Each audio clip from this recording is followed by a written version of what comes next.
هكذا بقي الإهراء الذي يخزن 60% من القمح المستورد لمدة 40 عاماً وخلال عهد وزراء كثر، ليصبح الإهراء اليوم على هذا الشكل مع استلام الإدارة الجديدة التي وضعت مخططاً ورؤية إصلاحية لهذا المرفق العام.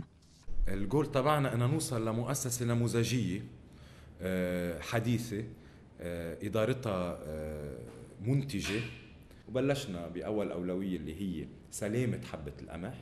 وسلامة حبة القمح هيدي مش أولوية، هيدي بتيجي ضمن الأمن الغذائي بالبلد. منذ لحظة تسلم القمح من بواخر الشحن وإلى حين تسليمها للشاحنات يكون القمح أمانة ثمينة لدى إدارة الإهراء، وهي المسؤولة عن سلامة تخزينه وتسليمه. بس تفوت على الرصيف لعنا نحن بنكون بعد ما استلمناها، تستلمها وزارة الزراعة، بس تعطينا موافقة وزارة الزراعة نحن بنباشر بسحب القمح. نحن عنا إمكانية أن نسلم التاجر مباشرة من خلال شفط القمح، تسليمه على الكاميون، شودرة الكاميون، يرجع يروح على المطحنة مباشرة من قبالنا الداخلي بينزين، بيرجع بيطلع بمصعد لراس الصومعة.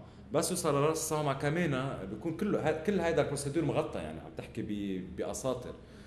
بينزل بالصومعة المناسبة، الصومعة اللي بدنا نحطه بقلبها من دون ما يلبسوا أي شيء.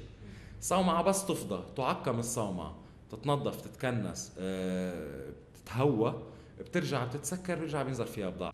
المحيط السيء لمبنى الإهراء كان أحد مسببات التلوث، ومع غياب أي صلاحية لإدارة الإهراءات في تحسين محيط المبنى اتخذت إجراءات عزل حديثة. داخل الحيط نحن مسؤولين، خارج الحيط نحن غير مسؤولين عنه.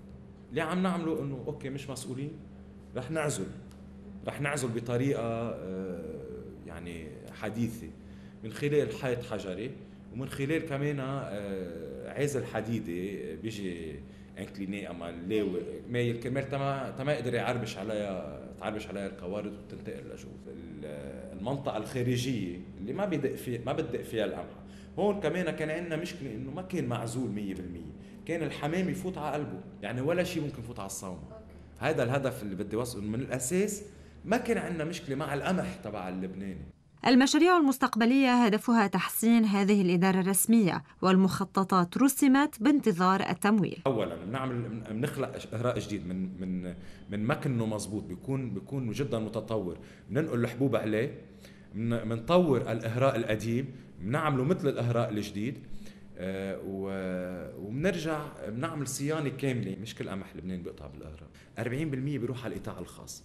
نعمل صومعه وحده بتكلفنا تقريبا بحدود $25,000 تقريبا، بنعمل عليها مناقصه وبنشتغلها مزبوط، بصير عندنا موديل لهيدي الصومعه وبنطرحها على مجلس الوزراء. إن الدم الجديد الذي يتدفق في إدارات الدولة ويحمل خبرات القطاع الخاص لابد له من تغيير الواقع المأساوي الذي اعتاد عليه المواطن في إدارة مؤسسات الدولة.